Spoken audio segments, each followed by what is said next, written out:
తెలుగుదేశం ప్రభుత్వం విడుదల చేసిన మేనిఫెస్టో యువతకు మంచి ఉపాధి అవకాశాలు కల్పించే విధంగా ఉంది. తెలుగుదేశం ప్రభుత్వ హయాంలో 2014 నుంచి 19 వరకు అనేక కంపెనీలు తీసుకొచ్చి ఆంధ్రప్రదేశ్లో మౌలిక సదుపాయాలు అభివృద్ధి చేసి యువతకి ఉపాధి అవకాశాలు కల్పించడానికి మంచి కృషి చేయడం జరిగింది.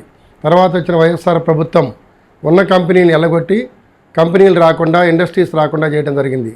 తద్వారా ఈ ఆంధ్రప్రదేశ్లో నిరుద్యోగ సమస్య తీవ్రంగా ఉంది. రేపు మరలా తెలుగుదేశం ప్రభుత్వం రావడంతోనే మంచి మంచి ఇండస్ట్రీస్ అన్ని తీసుకొని వచ్చి దాదాపు 20 లక్షల ఉద్యోగాల కల్పన జరగబోతూ ఉంది. అలానే ఈ వైఎస్ఆర్ ప్రభుత్వం వచ్చిన తర్వాత దాదాపు 100 కొద్ది డిఎడ్ కాలేజీని రద్దు చేశారు. అంటే టీచర్ ట్రైనింగ్ ఇన్స్టిట్యూషన్ రద్దు చేయడం జరిగింది.